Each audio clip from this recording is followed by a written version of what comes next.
Hello everybody. Today we have gathered here to understand about the instruments to measure the length.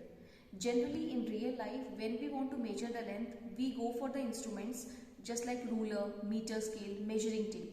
But these have a limitation that it cannot measure the particular value that we want to measure, right? For example, if I talk about the ruler or the scale, there it measures the value just up to 1 point of decimal. What if I want to measure the value up to 2 places of decimal or 3 places of decimal? That much preciseness if I want to get, I cannot get with the help of a ruler, measuring tape or meter scale. So for that we have further instruments. We have precise instruments. These instruments are vernier calipers, which is again used to measure the length. Then we have screw gauge, which is used to measure the thickness of a wire.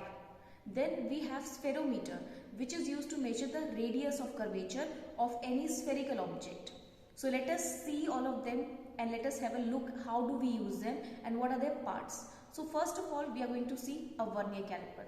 So children, this is the vernier caliper. This sort of instrument is called a vernier caliper.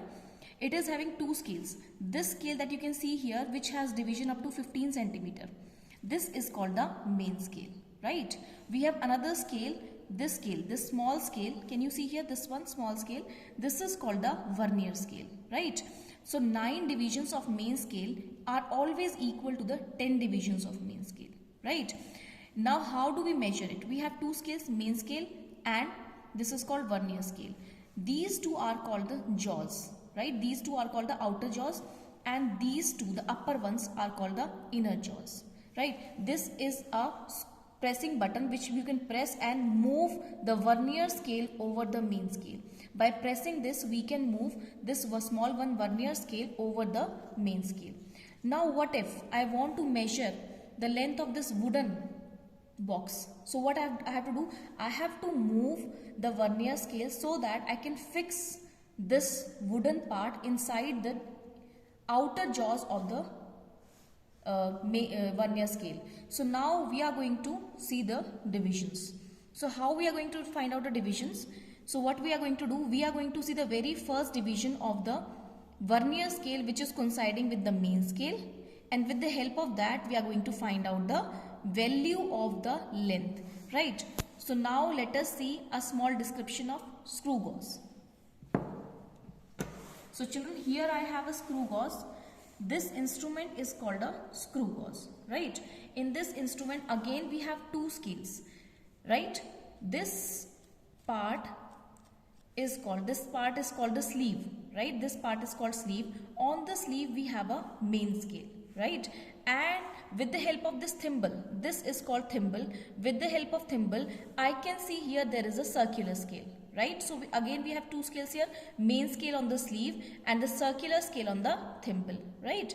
So we can rotate the circular scale. Now the task comes like how do we measure the thickness of a wire, as I told earlier. So we will be taking any wire. Let us take this copper wire, right? This is a copper wire. So we have to fix the copper wire between the two ends of this screw, right? We have to fix it in between and tighten it with the help of this ratchet, right? With the help of this ratchet, this white part is called ratchet, you can tighten it. Now if this wire is fixed in between, we are going to see the main scale reading on the sleeve and the circular scale reading on the thimble. So this is how we are going to use the screw gauge. Now let us come to the third device to measure precisely the radius of curvature. So this is called a spherometer. This device is called spherometer. It is actually having three legs, leg number 1, leg number 2 and leg number 3 and the central leg, right? And it also has two scales. This is called the main scale and this one is called the circular scale. Now how do we use it? Actually we have to measure the radius of curvature. So we will be putting here on the plane surface any mirror or any lens. Over the lens we are going to put this spherometer and we are going to tighten it with the help of this legs, right? We are going to move it either clockwise or anti-clockwise to fix it on the table, and then with the help of main scale and the circular scale we are going to find out the readings. Now children, I have given you a brief discussion of all the three scales. I will be telling you the formula to measure the length out of these three instruments, right? So total length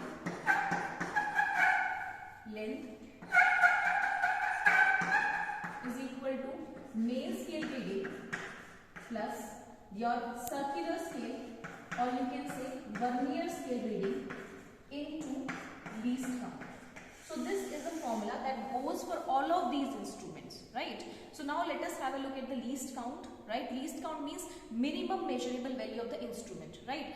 As I told you, like ruler measures up to only 1 point of decimal. So here when I talk about these instruments, up to which point of decimal are they measuring? So let us have a look. So vernier calipers, if I talk about, it is measuring up to 2 places of decimal. The least count is 0.01 millimeter. Coming to screw gauge, it measures correctly up to 3 places of decimal.